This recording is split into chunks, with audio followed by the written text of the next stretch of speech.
Hello, everybody.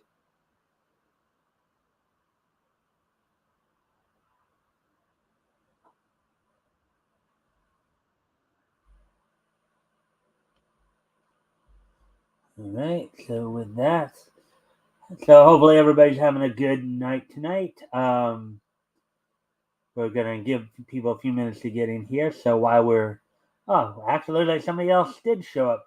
Hello. Um, as always, if you guys can like and share the stream, see if we can get some more friendly people in here to check out what we're doing. That'd be appreciated. Also, if Also, if anything that we talk about tonight catches your attention, feel free to, um, comment and or ask questions. Um, it looks like whoever was here having a go again. So, um,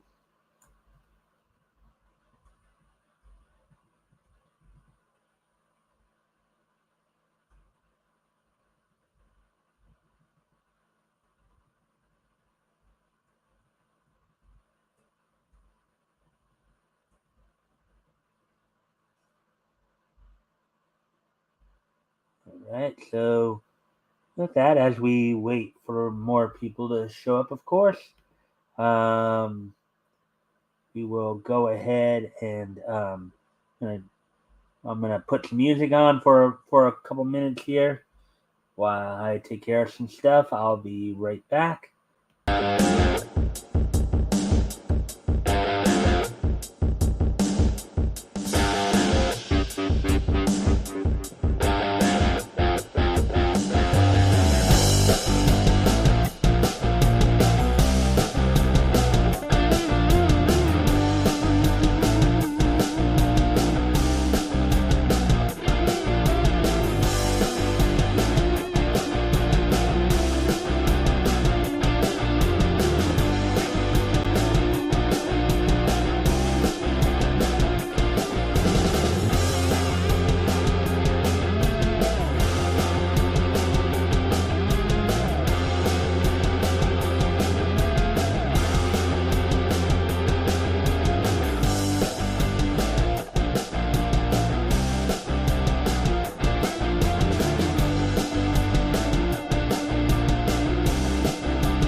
All right, we're back now.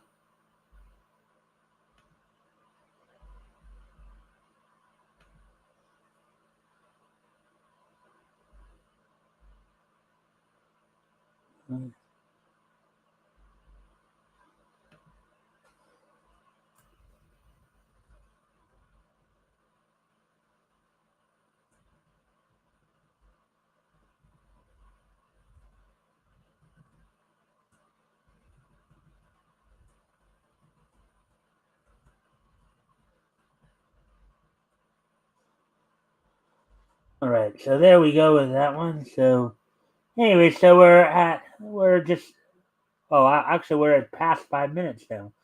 So let me go over what's on tap for tonight. So tonight we're going to go over 4 articles tonight. Among them include the top 10 most animated anime of 2023, according to Bounding into Comics. Let's see what else are we going over. Remembering Mantra, one of the most politically incorrect comic books of all time. We'll be talking about that. Lunar Distribution offers the Flash comic display stand with DC graphic novels for stores to promote the Ezra Miller-led film. And let's see now.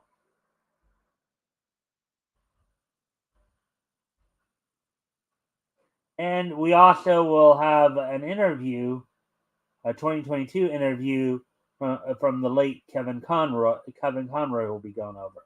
So pretty much what's going on for tonight. I hope everybody having a good week thus far. And with that, let's see, where are we at? We have anybody more? No. Okay. So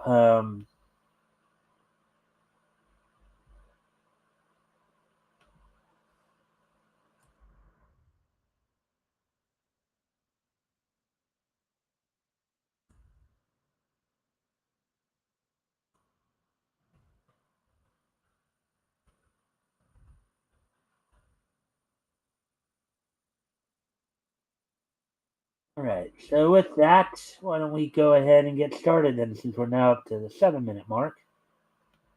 All righty then. So.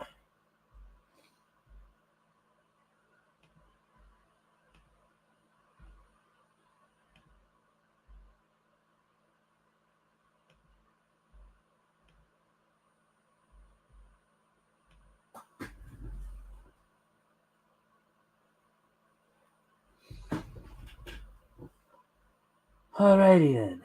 So with that, here's the first article we're gonna go over from Bounding into Comics here. An anime related one. Look like Rurouni Kenshin possibly might get in there.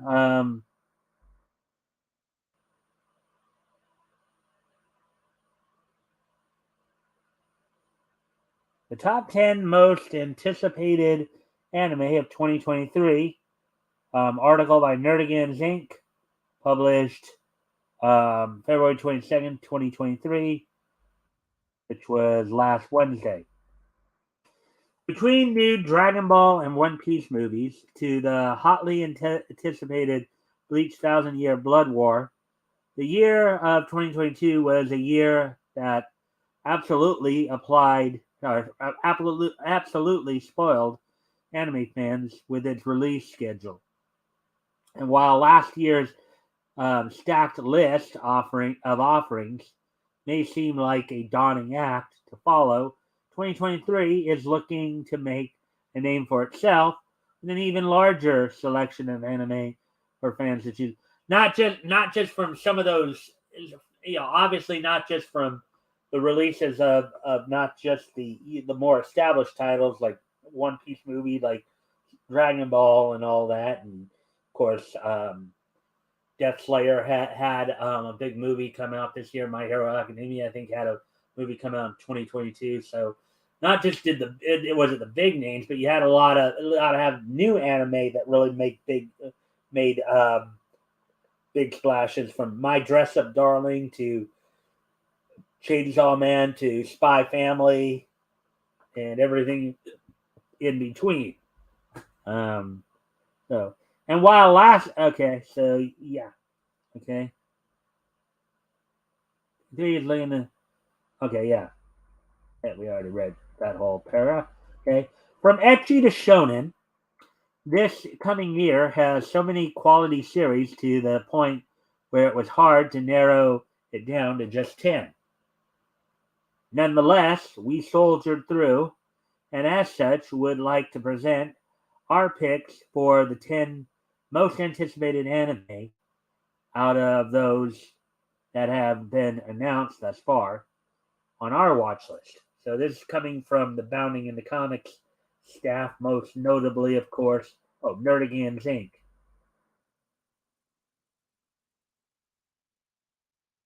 Okay, number 10, The Seven Deadly Sins, Grudge of Edinburgh, Part 2, August 2023. So, The Seven Deadly Sins is another like major franchise that's been out and about the last few years here. Okay, we can already hear the backlash against the entry due to its art and animation, but as someone who is up to date with Suzuki Nakaba's Four Knights of the Apocalypse manga, I ask you to just hear us out.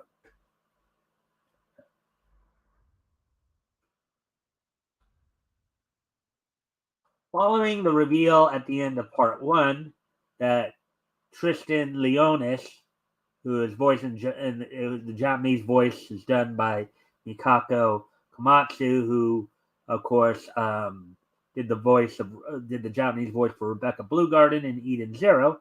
Traveling companion is actually let's see, Tristan Leonis' traveling companion Lancelot is actually Lancelot, who is voiced by Koki Uchiyama, who also provided the voice of Toshi Rin in Blue Lock. Part 2 will see the pair set off to stop the evil machinations of Chaos staff wielding Death Pierce, who is voiced in the Japanese by Yohei Azakami, who of course provides the voice of Guel Jeddirk in Mobile Suit Gundam: The Witch from Mercury, and his monstrous companion Priest, who's voiced by Kazuyuki Okitsu, who provides the voice of Atsushi Ayami in Buddy Daddies. Based on the events depicted thus far, we think it's fair to speculate that The Grudge of Edinburgh, Part 2, has the possibility of concluding right when Lancelot sets out to find the Four Knights of the Apocalypse.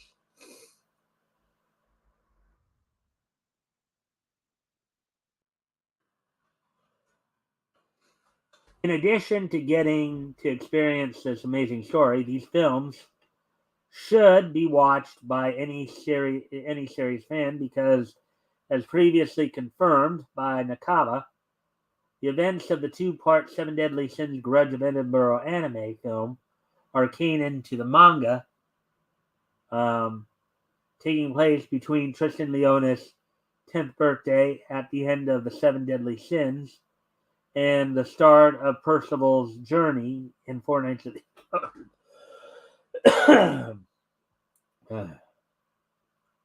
Grudge of Edinburgh concludes exclusively on Netflix this August. Okay.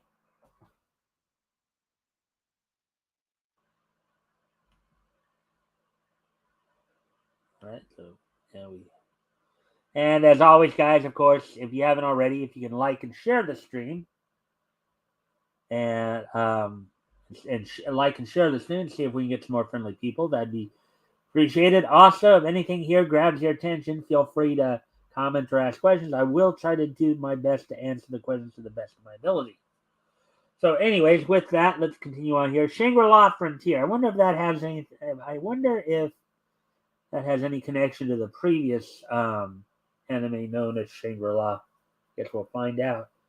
Anime fans seeking out a series that focuses purely on gaming part of video games and avoids all the politics, look no further than C2C's upcoming anime adaptation of the best-selling VR manga Shangri-La Frontier. Okay, so I guess this may not be connected to. Yeah, I don't. Okay, yeah, it's a different franchise altogether. Okay. The best way to describe writer Katarina and artist Ryusuke Fuji's series is that it takes all the focus on VR MMO gaming that fans loved about Sword Art Online, but leaves all the cheesy romance and harem subplots at the door. In parentheses here, interesting enough, SAO creator Reki Kawahara is a noted fan of Shangri-La Frontier.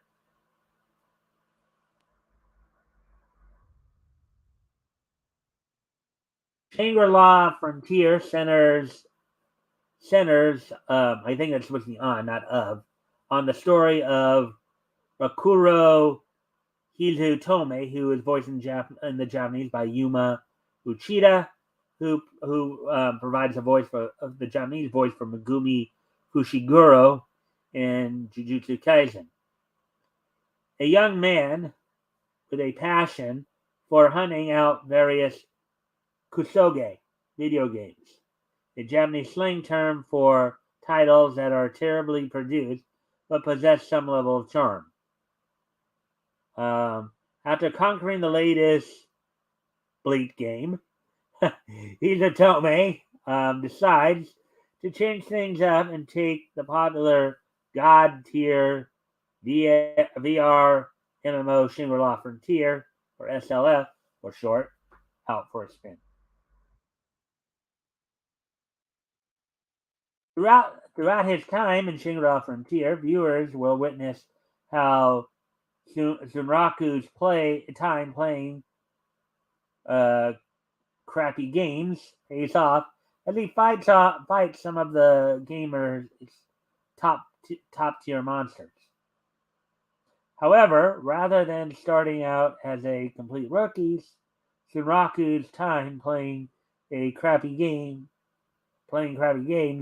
pays off in the world of Shangri-La Frontier, as he soon finds himself a suitable match for some of the game's top tier monsters.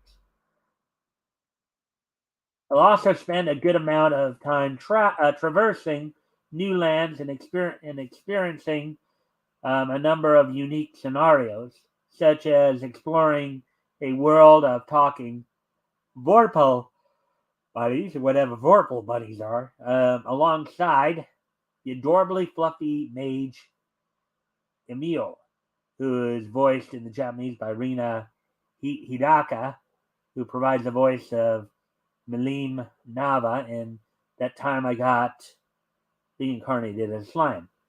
Follow the bird masked, half naked, twin blade wanderer, Sunraku, as he conquers his greatest challenge as yet later this year.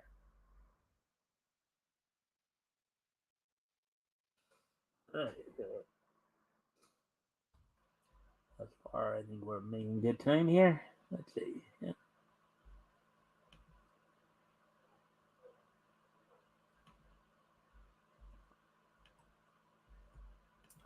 Jujutsu Kaisen Season 2, coming in July 2023. While we might hold some personal biases against Studio Mappa regarding the quality of their work, nothing can stop us from being excited for the first core of Jujutsu Kaisen's second season.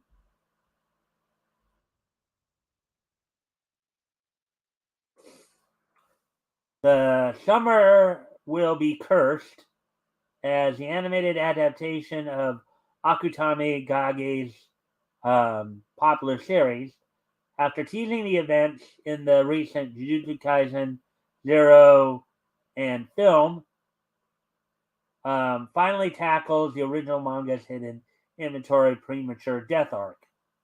Therein, fans will finally see the events of the 2006 mission, which caused the once dynamic duo of Satoru Gojo, who is voiced in the Japanese by Yuichi Nakamura, who provides the voice of Buddha in Record of Ragnarok, and Suguru Geto, who is voiced in the Japanese by Takahiro Sakurai, who provides the voice of Diablo in The Time I Got Reincarnated as Slime, to become fierce and bitter enemies.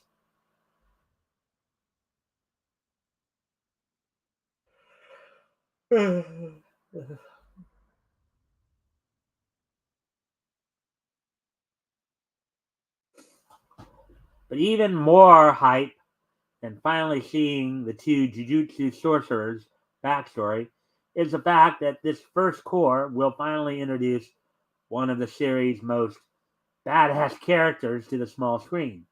Toji Fushiguro, the fan favorite sorcerer killer. I guess I could be sorcerer killer, I guess.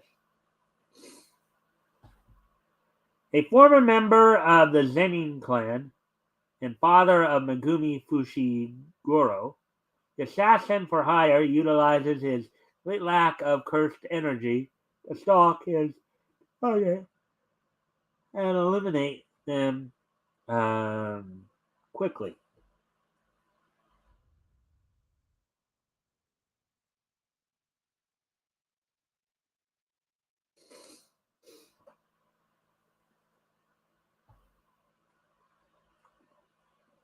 And when his line of work eventually puts the Jujutsu High School's resident defender and progenitor, Master Tengen, in his sights, it falls upon the young Gojo and Geto, who put a stop to his plans. The curses fly between the trio of fighters starting July 2023.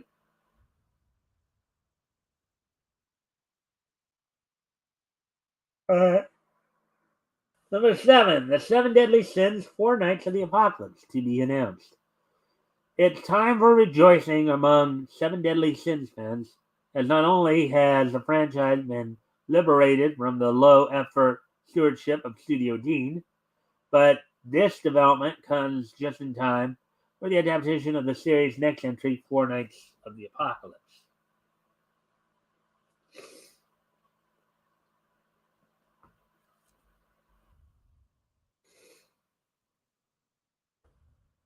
Taking place right after the aforementioned cinematic two-parter The Grudge of Edinburgh, roughly 6 years after the end of the Seven Deadly Sins manga, Four Nights of the Apocalypse follows one of the foretold Nights of the Prophecy.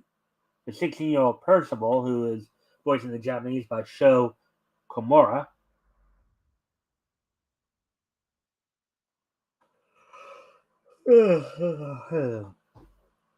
for the past 16 years, Percival has been living a peaceful life with his grandfather, Varghese, a former holy knight who has since isolated himself from the world atop the natural known as God's finger.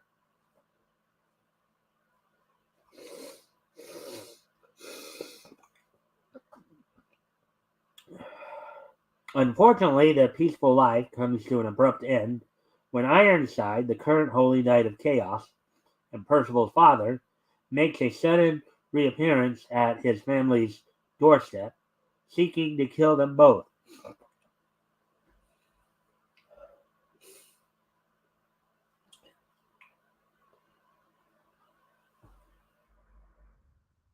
I'm going to go off camera here for a quick moment. I'll be right back. Oh, we have some more people here. I'll just be right back.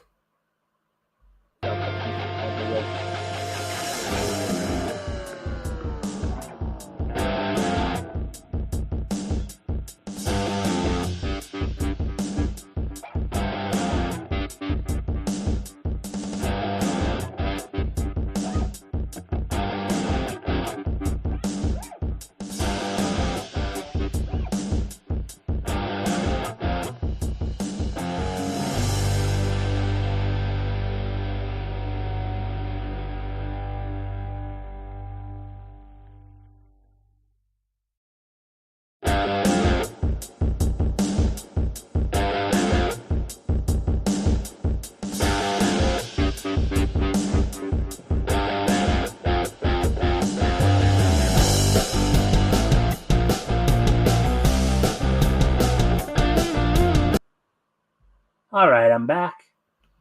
So, anyways, getting ready to continue on here with the story here. Though Varghese falls to his son's sword, Percival manages to survive his father's attack, eventually donning his grandfather's Holy Knight helmet and cape, Percival sets out on an adventure to seek answers from Ironside on why he attacked his own parent and offspring.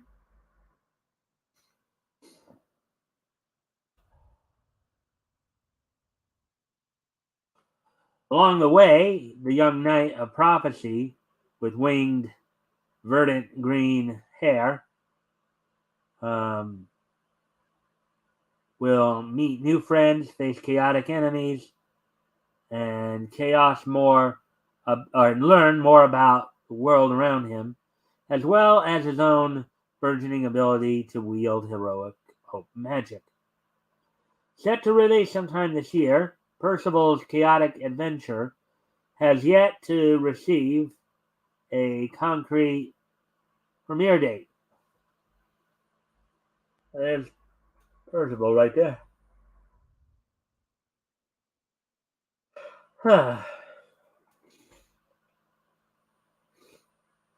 Bleach, Thousand Year Blood War, The Separation, July 2023. This summer, the war between the Quincy and the Shinigami resumes with the second core of Studio Pierrot's anime adaptation of Bleach, Thousand Year Blood War arc, The Separation. There's Ichigo! Ichigo!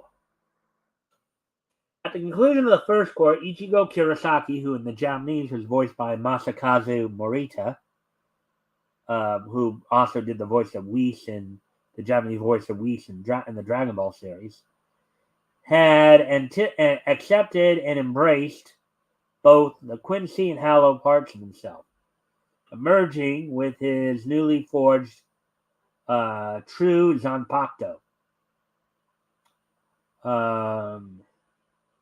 Meanwhile, finding the stolen Bankais returned to them, the Shinigami captains of the Gotai 13 were left preparing to launch their counterattack against the Sternritters.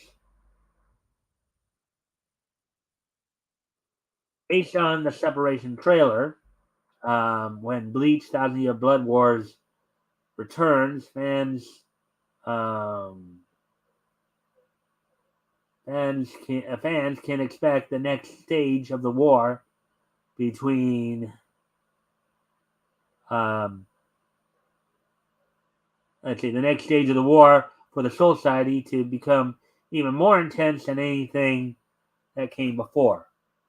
Most excitingly, as revealed in the original by original series mangaka Tite Kubo during Jump Festa 2023's Bleach panel,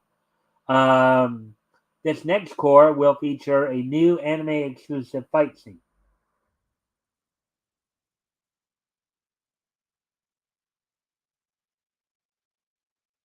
Quote, in the second core, there is a new battle that is not in the original work, said Kubo, translated via Depel.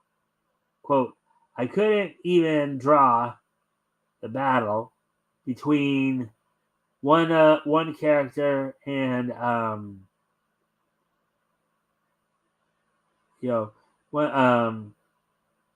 let's see, between one character and another in the original work, and the anime production team asked me if I wanted to have the character fight in the area, so I gave them the idea that I couldn't draw, drawing and naming the character.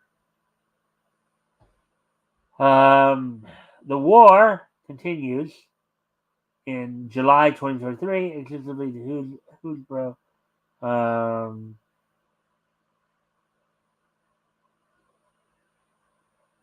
sorry. The war continues in July 2023, exclusively on Hulu, the US, and Disney Plus internationally. All right, so here we go. Let's see what we have next here. Let's see if anybody has come on to say anything or anything like that. No. All right.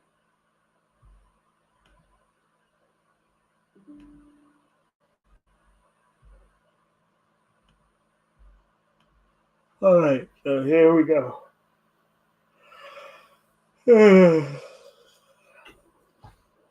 Yamada-kun to level 999, no Koi wo Shuru, coming out April 2023. Let's be honest.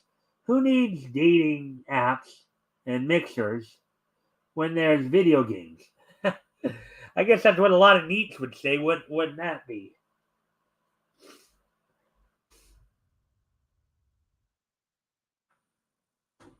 The perfect balance of gaming and romance. Yamada-kun to level 999, no Koei wa Shuru, follows the story of Akane Kinoshita. Oh yeah, I think I remember reading about this one before. Who is voiced in the Japanese version by Inori Minase, who's voiced in English by Itsuke Nakano. In the quintessential quintuplets, a young woman who recently lost her boyfriend to another woman, a woman he met playing the popular MMO Forest of the Savior.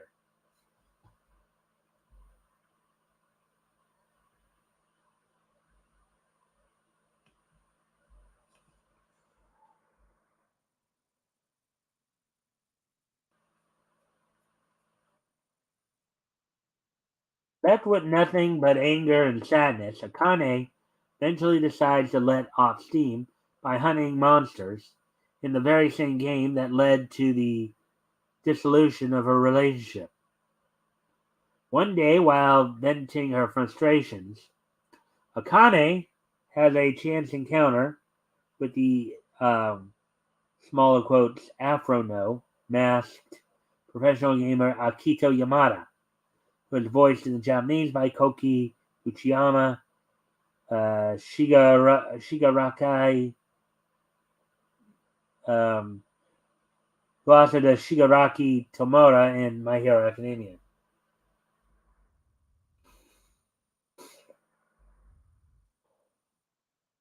So at first, Akito seems to be her polar opposite when Akane finally meets him in person at a Forest of the Savior event. She's unable to deny the instant chemistry forming between herself and the socially awkward king of video games.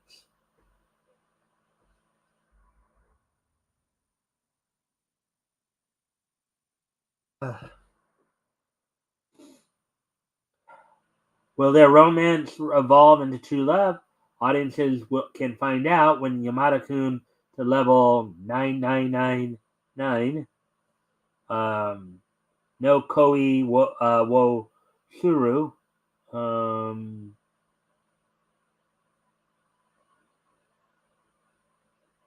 um, audiences can find out when Yamada-kun 199 no Koi wa Shuru boots up in April 2023.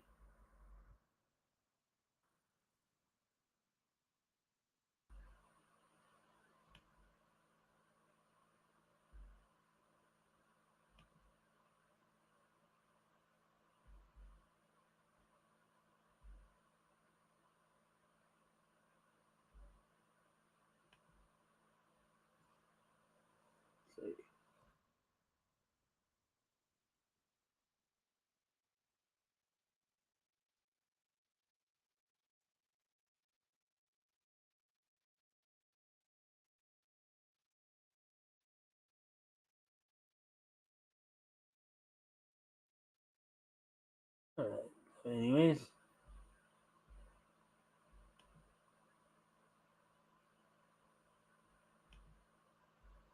all right. So, Pretty Guardian Sailor Moon Cosmos the movie coming out in June 2023. After nearly a decade, this year we'll see in smaller quote Moonies across the cosmos will um, finally bearing witness to the two-part cinematic conclusion of the Sailor Sensei's um, recent anime revival. Technically serving as the fifth and final season of Sailor Moon Crystal, the upcoming Pretty Guardian Sailor Moon Cosmos, the movie, will adapt um, the classic Shadow Galactica arc, alternately referred to as the Sailor Stars arc of Naoko Takeuchi's classic manga. On the surface of the two-part film will be a bittersweet, as it will be bittersweet, as it will see Usagi Tsukino, who is voiced by Kotono Mitsuchi, Mei in Jujutsu Kaisen.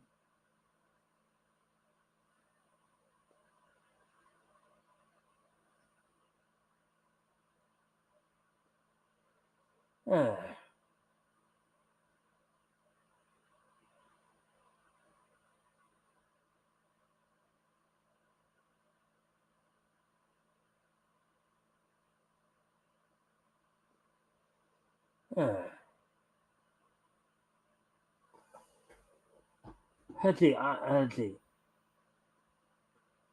Okay. On the surface, the two-part film will be bittersweet, as it will see Usagi Tsukino, voiced by Kotono Mitsushi, who also provides the voice of Mei in Jujutsu Kaisen, bidding farewell to Mamoru, as while the blonde-haired superheroine is set to continue living alongside her fellow sailor Senshi, as a student at Juban High, her tuxedo-clad beau planning to travel overseas to America for school.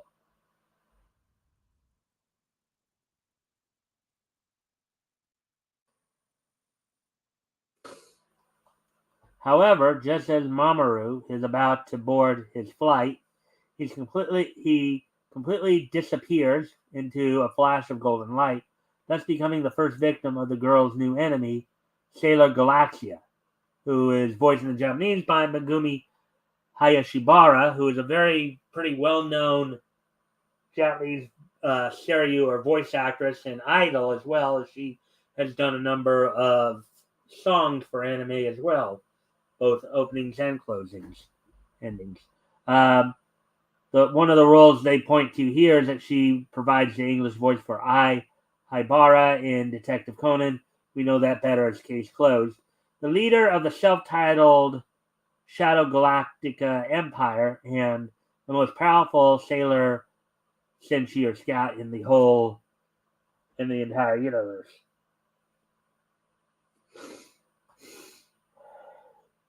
Thankfully, the Osagi and her friends won't be alone in their fight against the Sailor Guardian of Destruction, as they'll be joined by three new allies, the Sailor Starlights.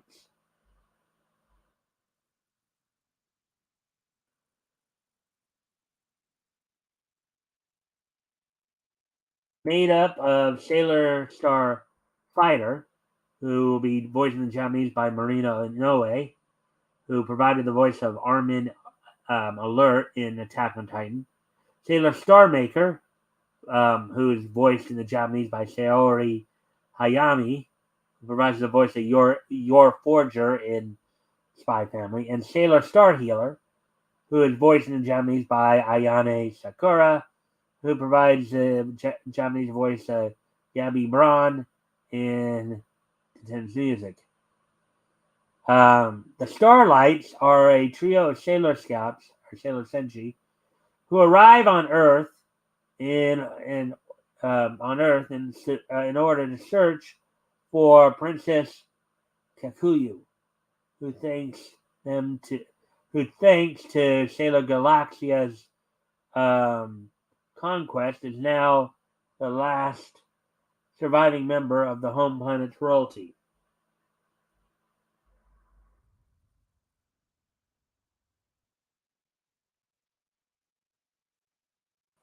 Oh.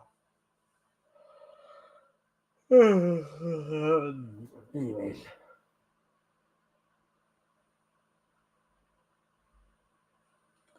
The first part of pre-Guardian Sailor Moon Cosmos movie is set to release to Japanese audiences on June 9th, with the second part following 3 weeks later on June 30th.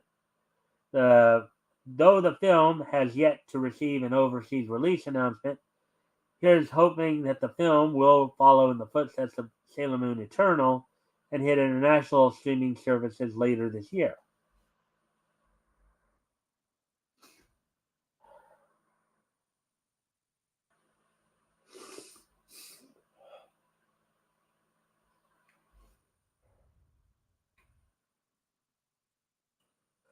Number three, down to three in this countdown, Goddess Cafe Terrace, coming out in April 2023.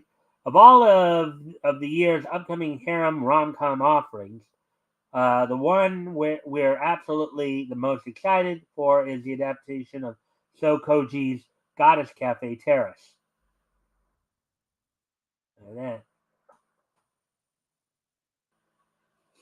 I think I read another article on this a while back.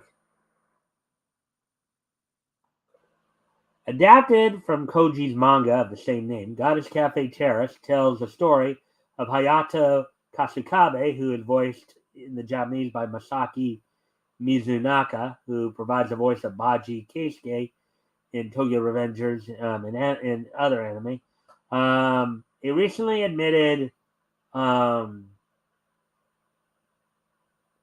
It recently admitted Tokyo youth student who returns to his childhood home in the wake of his grandmother's death in order to take care of her affairs.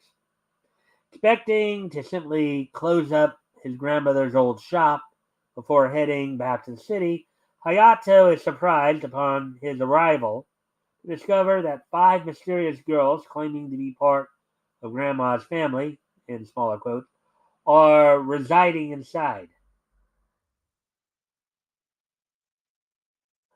Oh.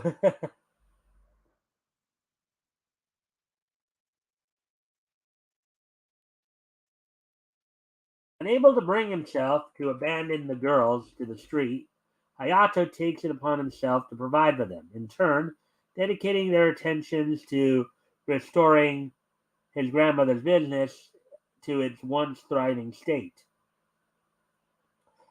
In addition to its lovable cast of girls, what sets Goddess Cafe Terrace apart from the average harem series is that unlike the majority of the protagonists in this situation, Hayato is likable, smart, and well written. Well, there have been other harem animes where the character's been kind of like that.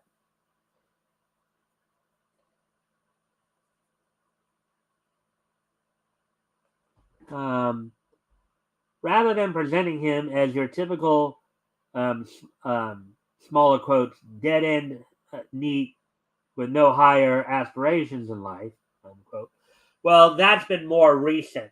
That's been more. That's I think that's gone hand in hand with the rise in isekai um, titles being adapted. Um, Koji presents Hayato as a man who not only knows what his goals not goals are, but can take charge to accomplish them.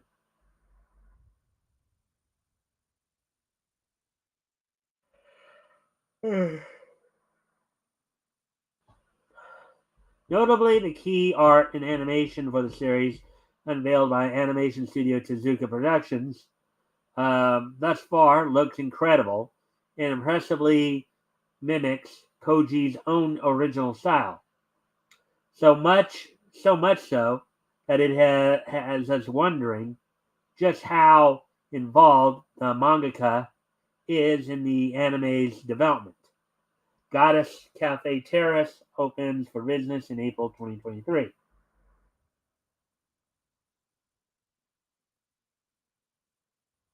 Let's see. As far as we still don't have anybody get popping in yet. Okay. Huh. Continuing on here. A slight, let's see. Number two, Oshi no Ko, April 2023. Slight detour from the year's offerings of battle shonen and isekais. Oshinoko is a murder mystery with a reincarnation twist. Ah, kind of like Erased. Kind of like Erased. Based on the original manga penned by Kaguya-sama Love is War mangaka Akasaka and illustrated by Scum's Wish artist Mango, Oshinoko um, follows the story of um, Goro and company. I'm sorry. Let's see. Okay. Follows the story of Goro, a countryside gynecologist, who one day gets the patient of his dreams in the form of his favorite idol, the rising 16-year-old sensation Ai Hoshino, who is voiced in the Japanese by Rie Takahashi, who provides the voice of Megumin in Konosuba, an explosion on this wonderful world. Yeah, a gynecologist. Okay, the chance of his idol, a 16-year-old idol. Oh boy, I can just see the howls going right now for this.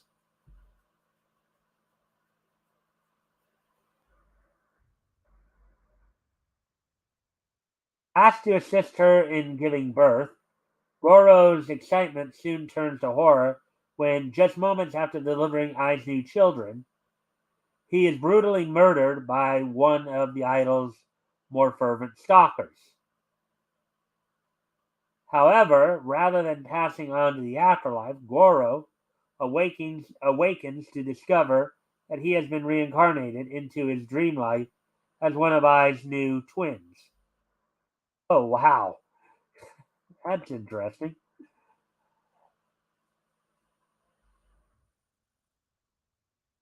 Meanwhile, one of his other patients, a terminally ill young woman named Serena Tendoji, passes away that same night and is reborn as Goro's twin sibling. Oh, this one sounds kind of interesting. Some interesting twist going on here.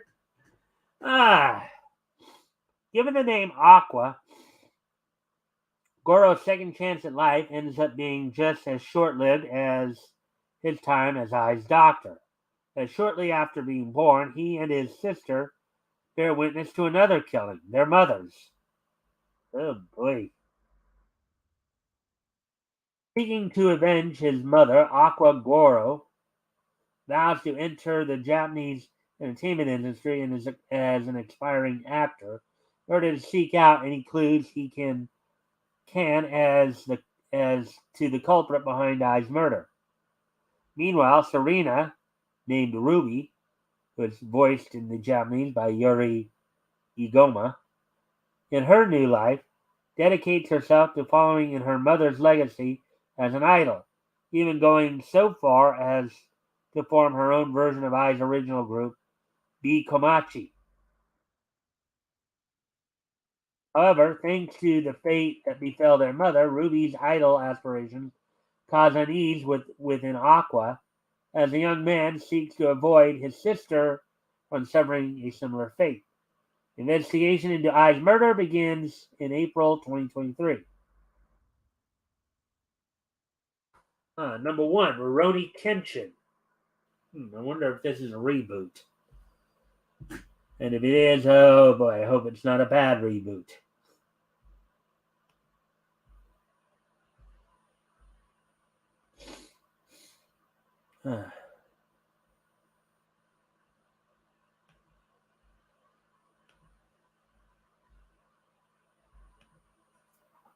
There is no doubt in our minds that the second proper anime adaptation of Nobuhiro Watsuki's classic Rurouni Kenshin will be the in small quotes must-watch anime of 2023. So I guess this one's considered a prop like the first one. Okay.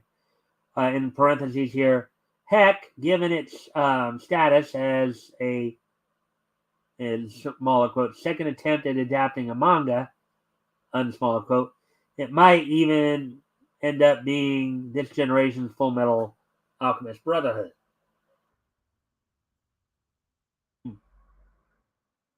Recounting the Meiji era tale of Himura Kenshin's, who is voiced in the Japanese by Soma Saito, who provided the voice of Sho Utsumi in Gridman universe. Attempt to leave behind his former life. I think it should say attempts to leave behind his former life as an assassin and start anew as a wandering protector of Japanese innocence. Rurouni Kenshin has already pulled ahead of many of its fellow contemporary attempts at rebooting an anime due to the fact that Watsuki has been directly involved in every aspect of the series production.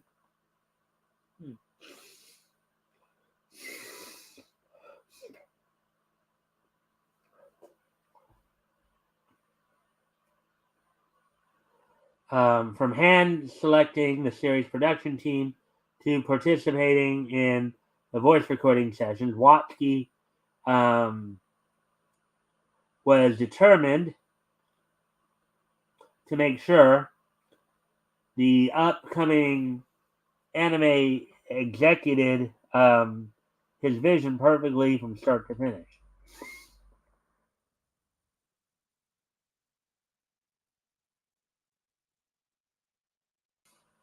Though the series has yet to receive an official release date, its latest trailer has us chomping at the bit for it to finally get one.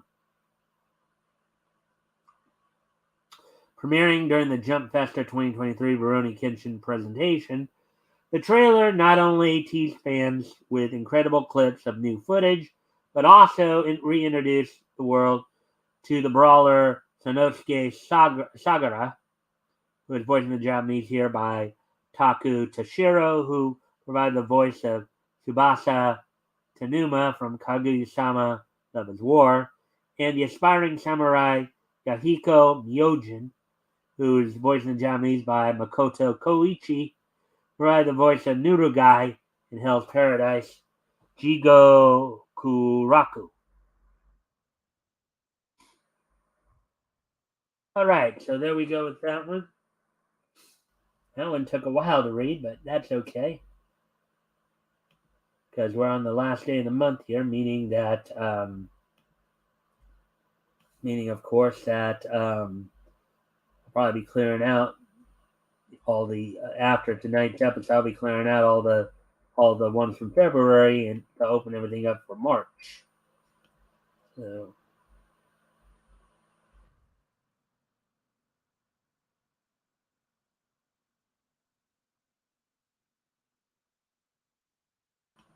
There's our next article there.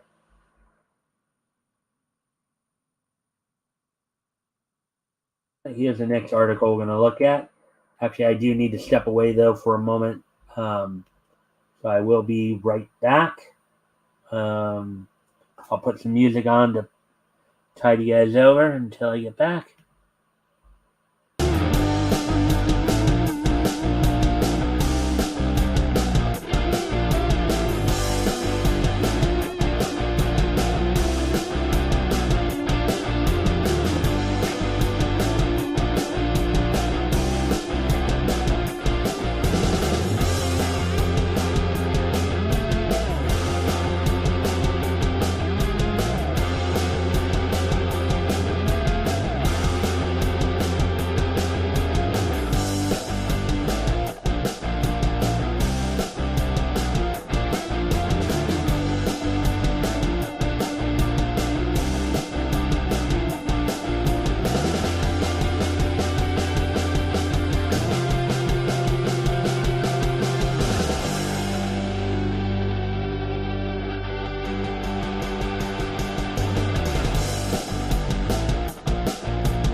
All right, we're back. So, anyways, getting ready to move on to this next article here.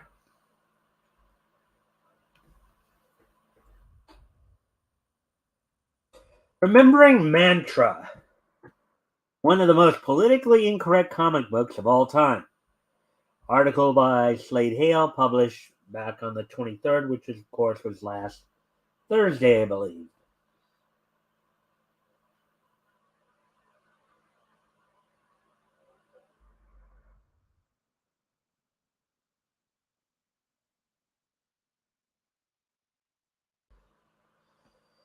The 1990s is regarded by many comic book fans, not fans. No, okay.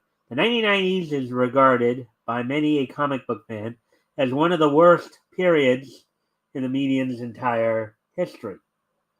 I don't know. I think today might be considered the worst time in the medium's history, but I digress. And there's a lot of merit to that claim.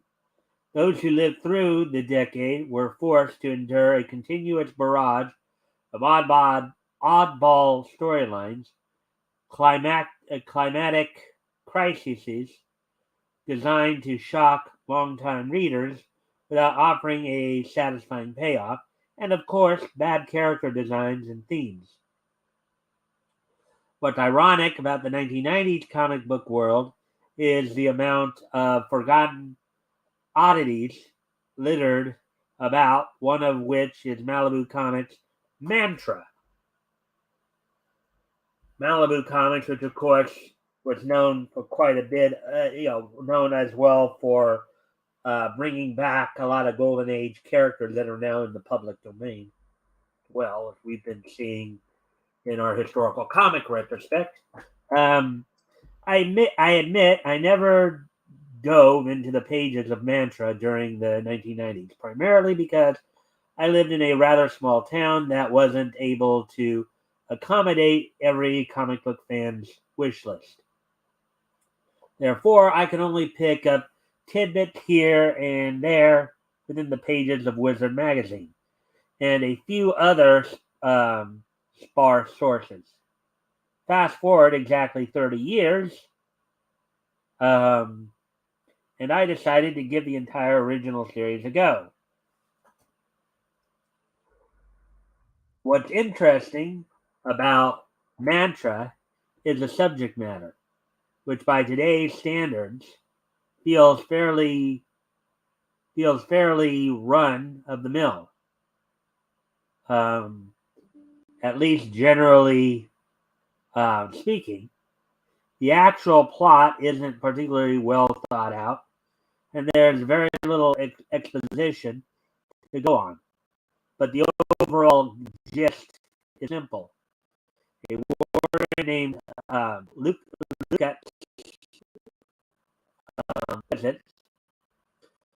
um,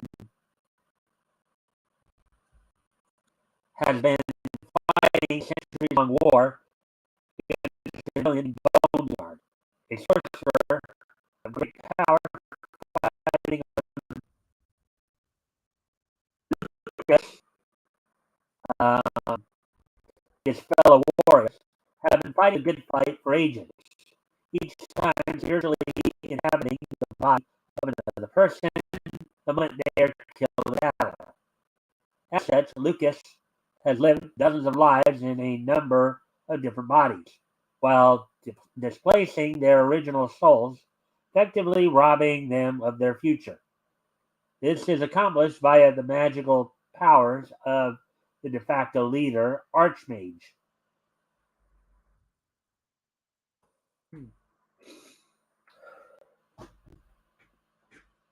However, things change dramatically when Archmage is betrayed by one of his own warriors and imprisoned by Boneyard. When Lucas is once again killed in battle, his soul is deposited in another person's body to continue the fight, presumably for the last time. Trouble is, this final soul transfer lands him in the body of a beautiful woman named Eden Blake, which is where the fun starts. Oh boy. Oh boy. Mantra, huh?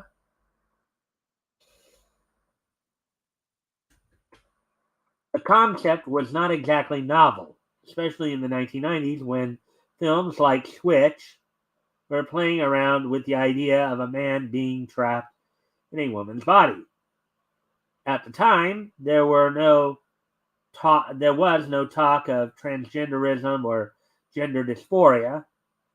In fact, much like Ellen Barkin's character in Switch, Lucas is initially horrified to find that he's now stuck in a woman's body, replete with all the benefits and drawbacks of the gender.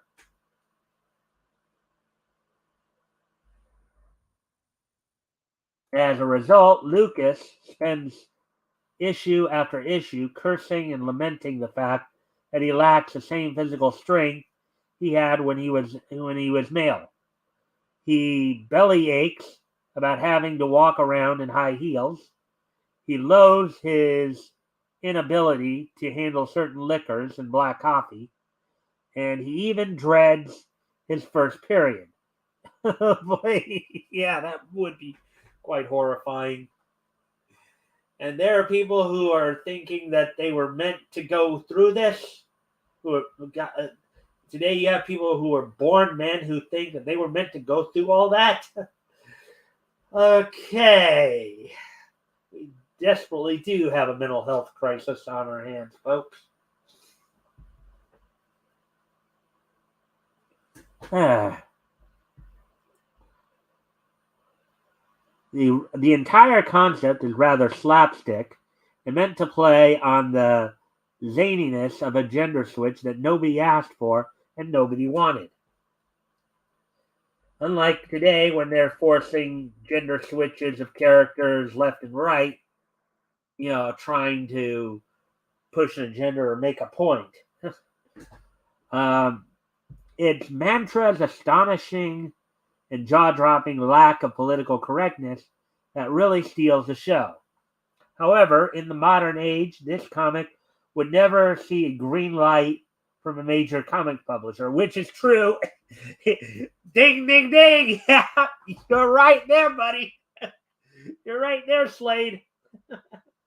You're absolutely 100% positively right. It would not be greenlit. Hell no. And it would face a torturous uphill battle of harassment and cancellation campaigns if it managed to set up a crowdfunding page. Mantra is a comic about a man bemoaning the fact that he's stuck in the body of a woman. That's not to say Lucas doesn't get to utilize Eden's body to its fullest potential. However, the entire premise for the show, for the whole switcheroo, is so Lucas can harness the power of magic to defeat his foes after failing to defeat his enemies with science and technology. Eden's body has dormant powers that Lucas can tap into in order to fight, which is amplified when he gains possession of a magical mask.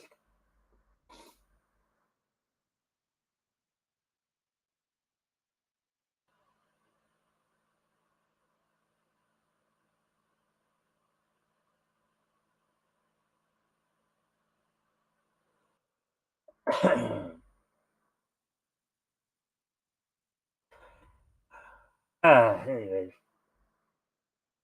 beyond Eden's magical abilities, there's also her inherent sexuality and physical attractiveness, which Lucas learns to utilize to its fullest potential.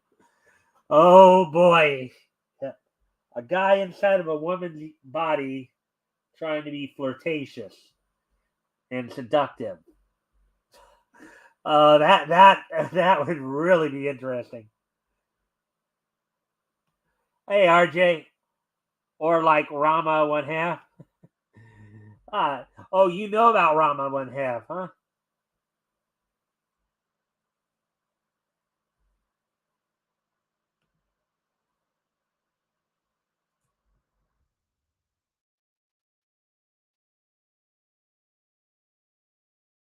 Thank you for the like and the share, by the way.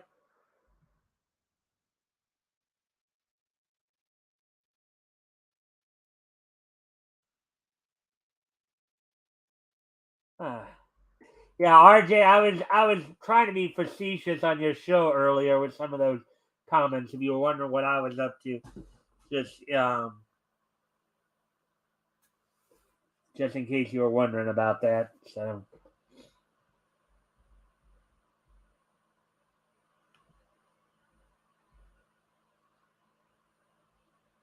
yeah, but this part right here where is in sure, the comic does try to make a statement about the nature of men in society and how they react to a beautiful woman, some of which bristles with the early DNA strands of wokeism, um, and some of which is blatantly obvious to any woman who ever strutted into a room full of men while wearing a leg slit gown. It's Lucas's reluctance to embrace what makes Eden who she is that is both funny and tragic at the same time. Eden is a divorced mother of two children whose worlds are turned upside down by the sudden and abrupt personality change in their mother. At first, it causes a significant rift between Eden and members of her family, with Lucas in the driver's seat hoping to find a way to escape the confines of his drivers. Funny how they use that term. That reminds me of an old cartoon from back in the day. I think it was a Famous Studios cartoon where they, basically they took you inside, primarily the guy, but they also did it with a woman too as well. But they basically you had two little men inside this guy's head. One looked like one looked kind of like all prim and proper with glasses and the little derby head and all that. And the other one was basically a caveman, you know. And I remember they were kind of showcasing how the basically the more gentlemanly guy would normally react to things, and then what happened when if the caveman ever broke loose and took control of the driver's seat, as it were.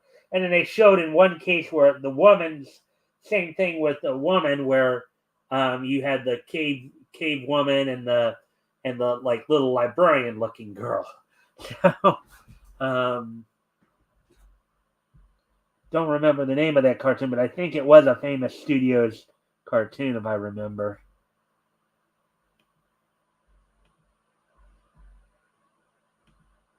Anyways, um,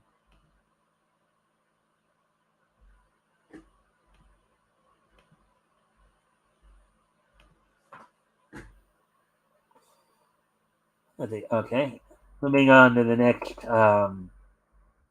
part of the article here. And finally, the comic does play up the hilarity of Lucas's plight through one humorous and clever twist.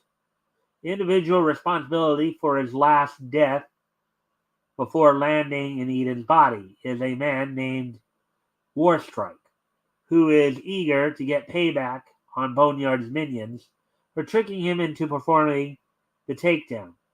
Warstrike is brash, arrogant, and pushy, and though he knows that Lucas is inhabiting Eden's body, he's sexually attracted to that very same body. Ah, oh, jeez. Yikes! Yikes! Yikes! Yikes! Yikes! Yikes! Yikes! Yikes! Okay. Ay, ay, ay, ay, ay. Oh boy. Oh boy, oh boy, oh boy, oh boy. Ah. Rather than attempt to push the straight man learns to be gay motif, Mantra rejects Warstrike's advances with disgust. He isn't the only amorous suitor pursuing Lucas either. Boneyard himself is keen to enslave embed Eden's body for the purposes of fathering offspring that will be able to wield and weaponize magic for his own goals. Um, the way the material is broached is shockingly misogynistic and was part of the overall joke.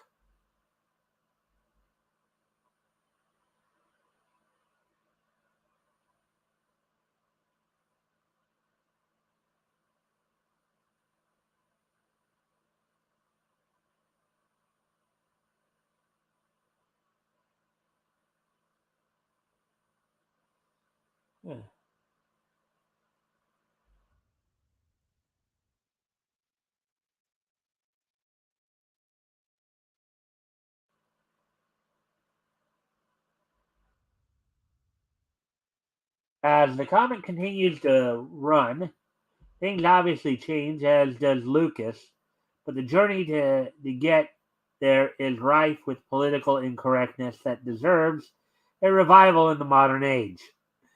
At one point, Lucas learns that Eden's soul is still very much active inside of the body they both inhabit.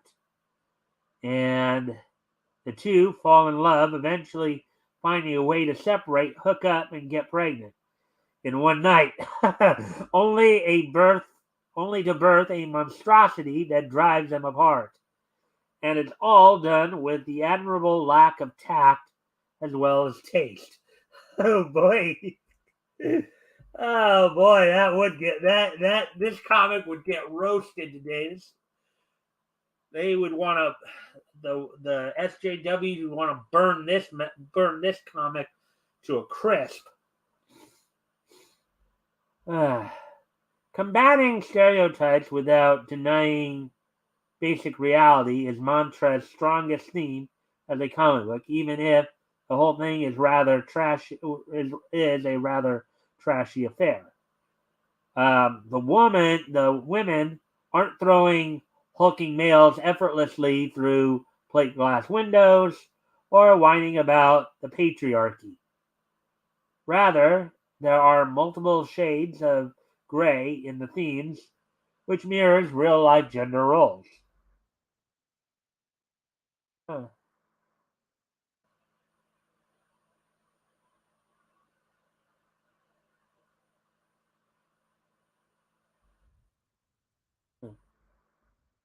Plus, the comic was a unique offering in an era when the overwhelming majority of fans were males and females had yet to take an interest in nerdy pop culture. Putting a male hero in the actual shoes of a female was a fun way to ask the quote unquote what if question, and it made for some truly entertaining moments, particularly in issue number 9, where Lucas is forced to endure the agony of being a bridesmaid and participating in the hedonism of a bachelorette party complete with male strippers. Oh boy. Uh, at the end of the day, Mantra was little more than a way to titillate hyper aroused 14-year-old males. Okay. uh, Eager to watch another busty thong wearing hottie tear up the bad guys, but it did so with a level of self awareness and uncomfortable jabs at latent homophobia that effectively blended comedy into the mix. Such a comic book would cause leftist eyeballs to melt out of their sockets in the modern age, which is perhaps the greatest irony of the original Comics Limited 24 issue run. Wow, that is quite an interesting story there, to say the least. Ah,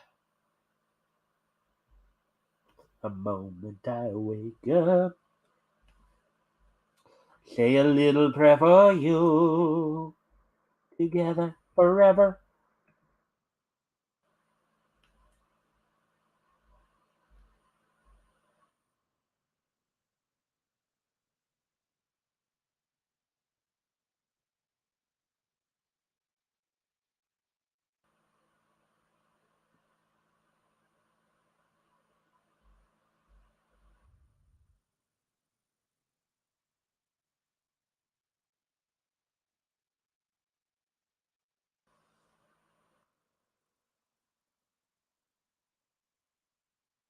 All right. So, anyways, getting ready to move on to the next article here.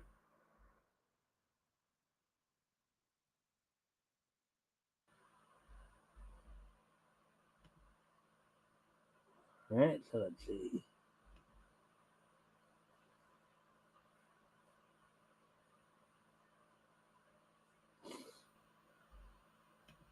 Oh, Pascal.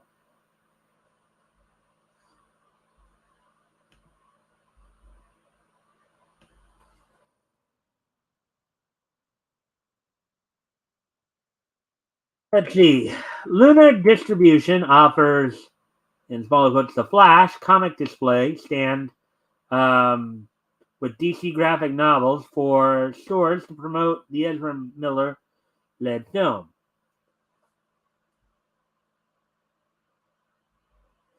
Article by J.B. Augustine, published February 24th, which was last Friday. Okay, so a Flash graphic novel display, part of DC's standee program, is now available for order from Lunar Distribution. This display, a 30 by 20 by 72 cardboard stand or standee, is a perk for comic book stores that will help promote the Ezra Miller led film.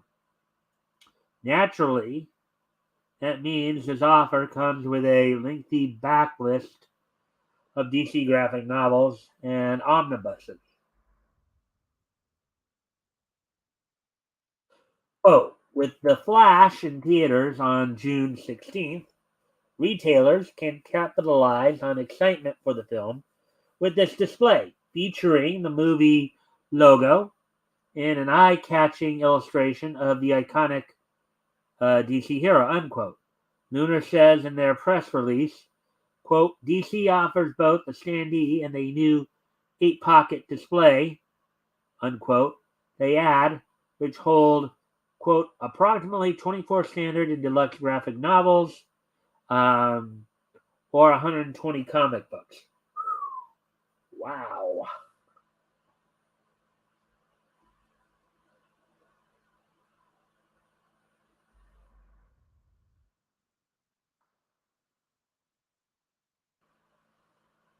Hmm. Let's see.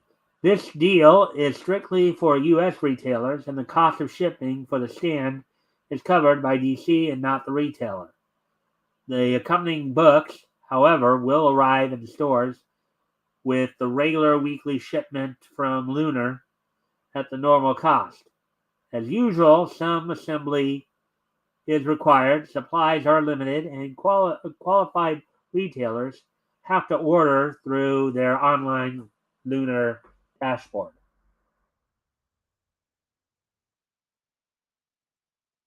Retailers shall have only a qualified number of standees supplied for their store, but it's noted that retailers with more than one location, quote, have the option of your stores, unquote. Additionally, if they want to divide them amongst their stores, they have the option to add additional lines to their order. The title selection available to order is dominated by flash books such as an absolute Flashpoint hardcover, Flash Rebirth trade paperback volumes 16 and 17, and omnibuses and trades of Jeff Johns' run on the book. But they also include Justice League editions like JLA by Grant Morrison and Tower of Babel Deluxe Edition and collections of Scott Snyder stories.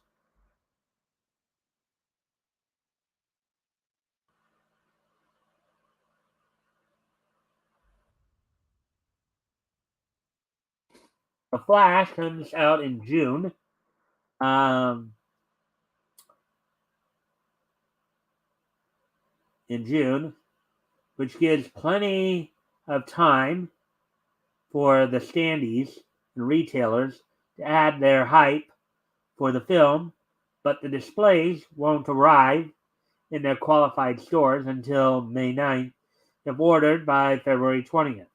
Standees will also soon be offered to comic stores to promote Blue Beetle and Aquaman and Lost Kingdom.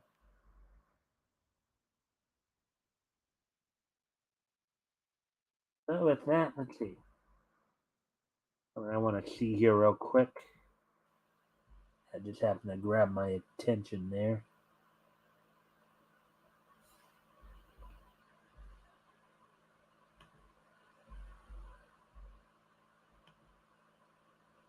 All right, so that was that. Now we have one more article to go over for tonight.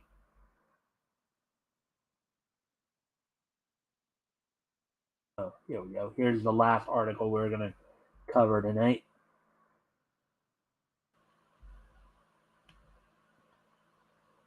All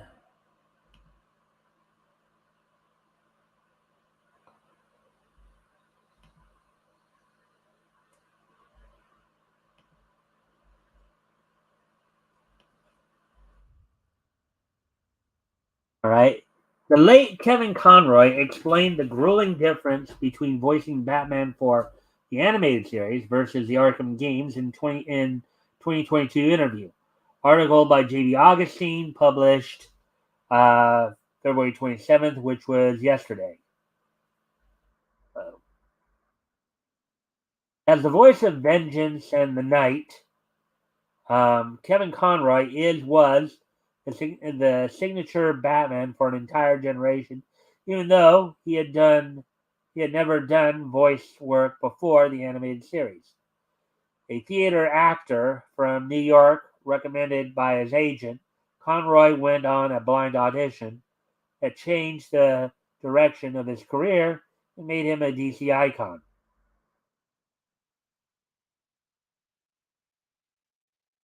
Starting in the 1990s in the post Tim Burton and Michael Keaton world, Conroy stood in a pantheon of performers, including Keaton, Adam West, Christian Bale, and like them or not, George Clooney and Robert Pattinson.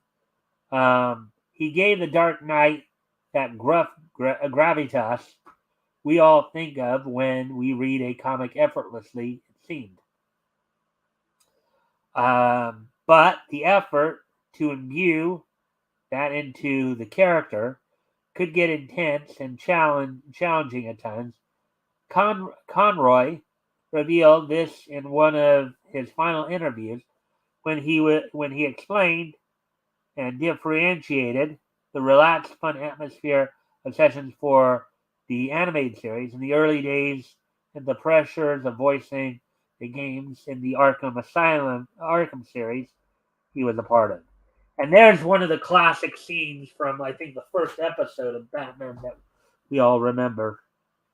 Batman stands on a rooftop, illuminated by lightning strike via Batman the Animated Series. In fact, I think that was actually part of the opening animation of it, you know.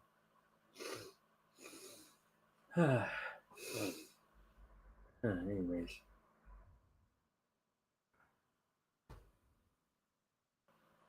And there was quite a world of difference in expectation and workload between the animation and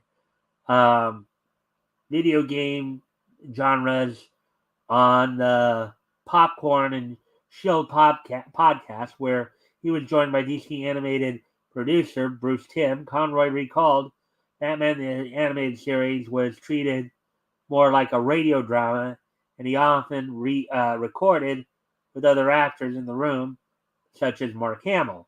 Mark Hamill, who of course provided the voice of the Joker in the series. Quote, "It was electric," unquote, Conroy said. They could play off of one another and get, quote, "unexpected reactions," unquote, which was the hope of Tim had in mind. Working on the Arkham games was a night and day contrast that typically wasn't a box of fluffy flying rodents. There were long hours, multiple takes, and with them constant repetition that drove the actor crazy. Oh yeah. Oh yeah, that scene is from the Great Ghost episode right there. That's the guy who that was the villain, the antagonist of that episode, the toy maker who utilized an old Great Ghost episode as a plot point to basically rob banks so he could buy more toys.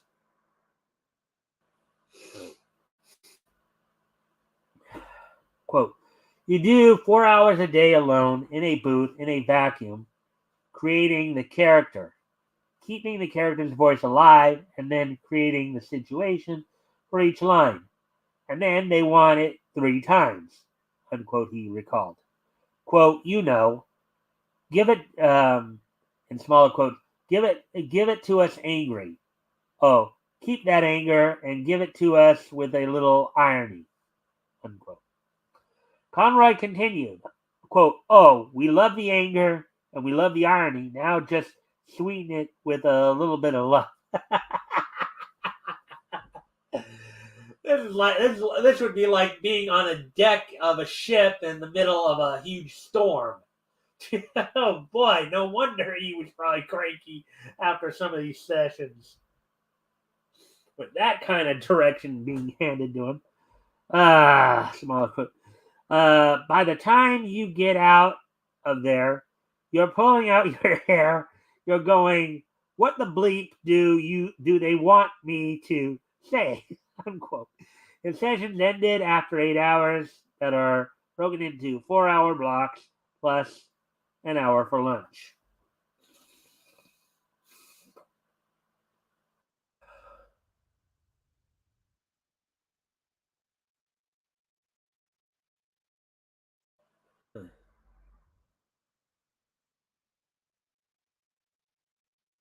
The job went like that for a week whenever they called him in. There were periods of rest in between, months when the writers took over to create new material.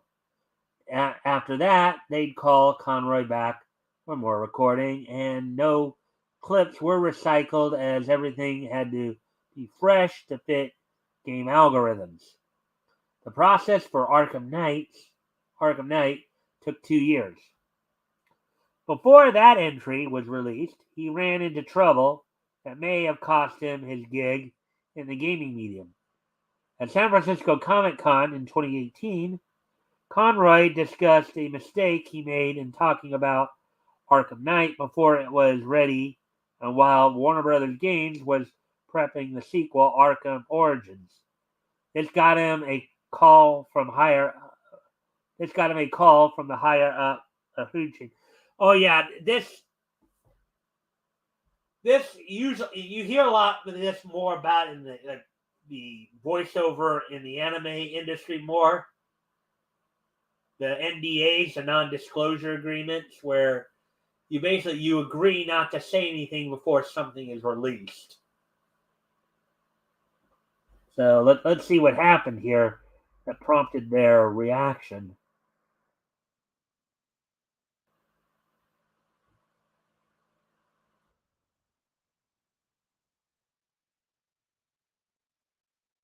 Told he was in potential breach of contract, WB suspended his convention appearances until he could be assigned a minder, quote unquote, to watch over him and everything he had to say on the road. This prevented any further mishaps, but Conroy was replaced in the Arkham series by Roger Craig Smith, who went on to voice Bruce Wayne in Gotham Knights. So there we go. That's all that we have for the articles tonight.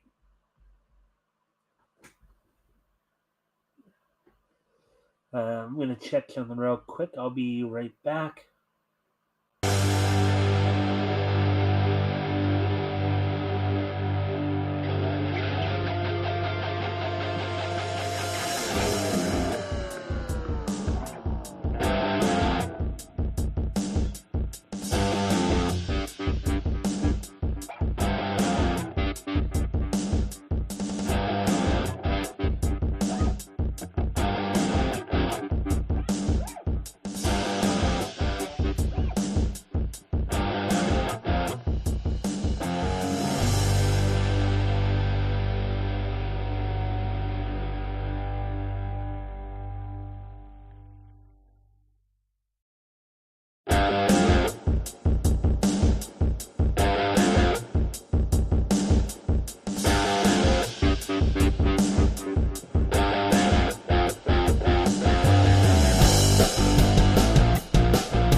All right, I'm back.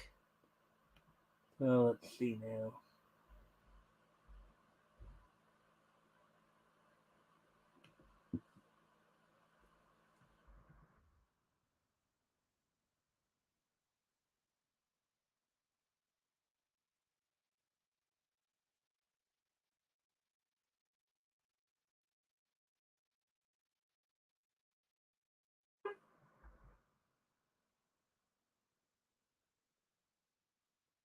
All right, so there we go with that. So, anyways, we're back now.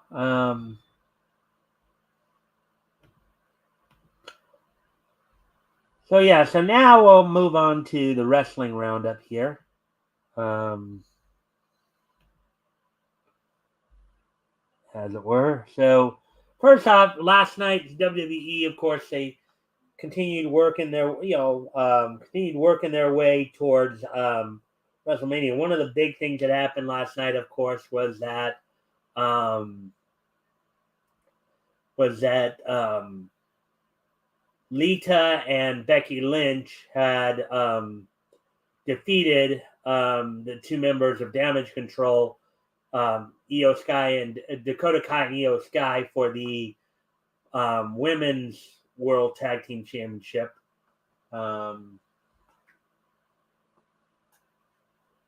In which so now, so that's the only. Let's see. They also announced that another match between Roman Reigns and Sami Zayn should be taking place at a house show in Montreal in the coming weeks. Initially, it was going to be Roman teaming with Soa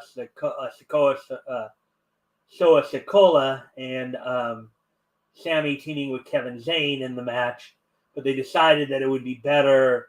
A singles match would be better to draw in more people into the arena, with the hopes of capitalizing on Sammy's popularity. So AEW is working its way towards Revolution.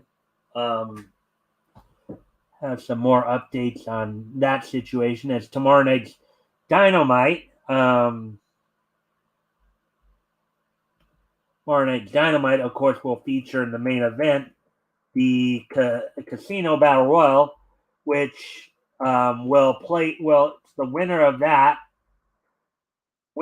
tomorrow night's Casino Battle Royal will be the final team added to the um, four-way title match at Revolution. Thus far, in the Revolution, um, in the Revolution, um,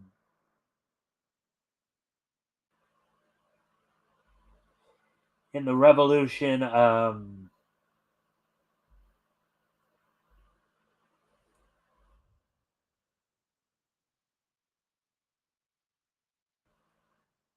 Let me find it here. Okay. All right. So yeah, in the Revolution, of course, one of the big matches coming up this weekend at Revolution is a four-way match for the AEW World Title. The participants so far, of course, the AEW World Tag Team Champion, the Guns, the Acclaimed, Jay Lethal, and Jeff Jarrett, who punched their card into the match, winning last week's Battle Royal. And in this week's Battle Royal, this week's Casino Battle Royal, happening tomorrow night, among the teams participating in the Casino Tag Team Battle Royal include Top Flight, the Martin Brothers, Best Friends, Chuck Taylor and Trent Beretta, The Kingdom, Mike Bennett and Matt Taven, the Lucha Brothers, Ray Phoenix and Penta El Zero Miedo, Aussie Open coming over from New Japan of Mark Davis and Kyle Fletcher, the Blade and the Butcher, the Dark Order combo of Alex Reynolds and and John Silver, Angelo Parker and Matt Menard of the Jericho Appreciation Society, the Blackpool Combat Club's Claudio Casanoli and Wheeler Yuter, and Preston Vance and Rouge of La Facción Ingobernable. Now, also on tomorrow night's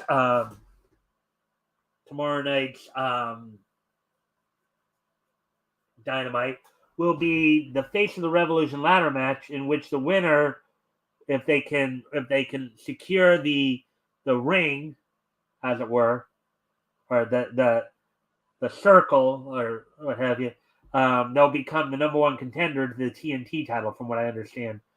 And those who are participating in that ladder match are Eddie Kingston, AR Fox, Powerhouse Hobbs, Ortiz, Konosuke Takeshita, Sammy Guevara, Commander, and Action Andretti. Riho takes on Tony Storm. Orange Cassidy defends the All-Atlantic title against Big Bill. As the firm is busy tomorrow night, as also Hook defends the FTW title against Matt Hardy. And Peter Avalon looks to gain a little revenge from Chris Jericho last week, as Ricky Starks was issuing an open challenge to anybody to come out. This was more or less a ploy to get Chris Jericho to sign a match with him for Revolution, and it worked. But since Chris wasn't quite as quick about it, Pretty Peter Avalon came out looking to answer the call, and Jericho, basically assaulted him, beat him up. So, anyways, that's what you can look forward to for tonight's Dynamite, as everything leads into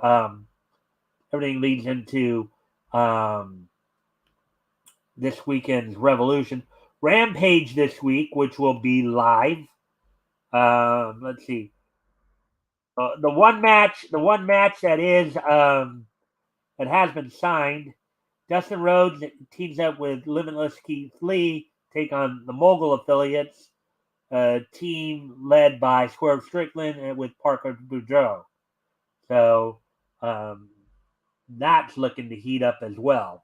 So that the rivalry between Swerve and Keith Lee, which has been active for a while. Keith Lee just recently made his return after basically coming back from worked injury, where his head was pretty much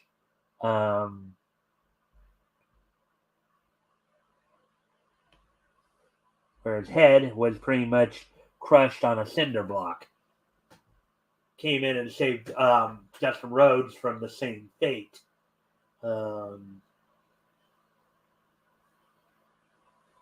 But with that,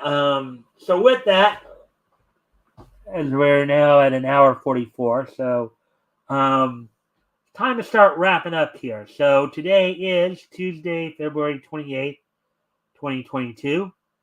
Let's go ahead and take a look back at this day in Nietzsche history.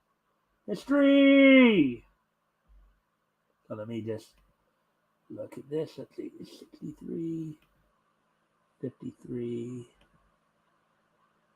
53. Okay. So without any further ado, let's take a look back at this day in Nietzsche history. First off, I'd like to wish a happy birthday. A happy 70th birthday to former NWA World Champion and WWF Intercontinental Champion Ricky Steamboat. As on this date 70 years ago today, Ricky Steamboat was born. On this date 70 years ago. So happy 70th birthday to Ricky Steamboat, born Richard Henry Blood. So there we go with that.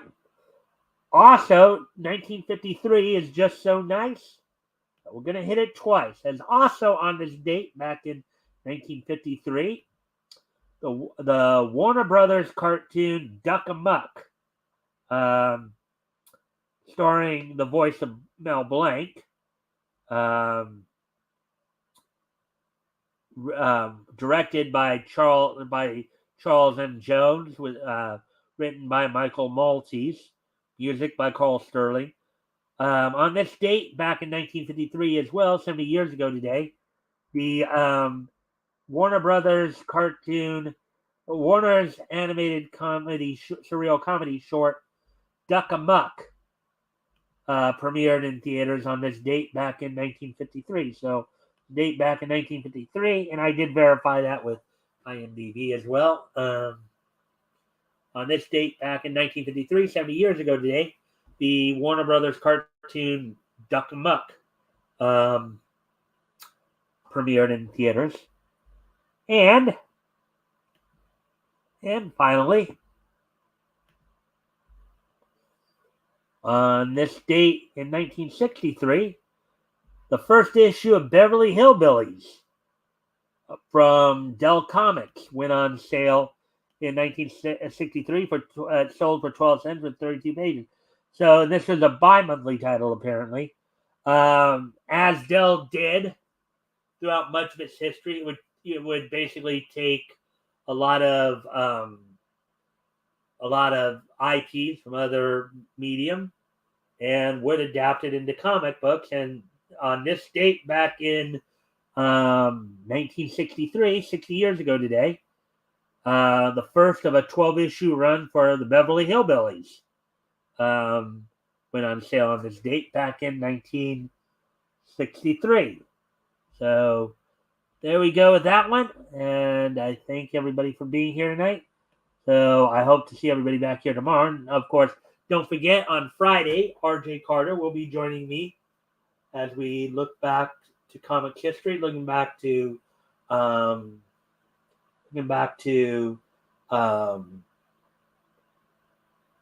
September of 1939. This week we'll be introducing you to the world of Archie Comics, first known as MLJ magazines. We'll learn a little bit more about Archie Comics' early history and how their company came into being as MLJ Magazines Incorporated. We'll also be reading from Blue Ribbon Comics #1, so introducing you to some characters there, primarily Rangatang.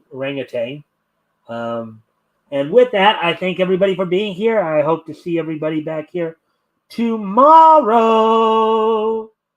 Bye.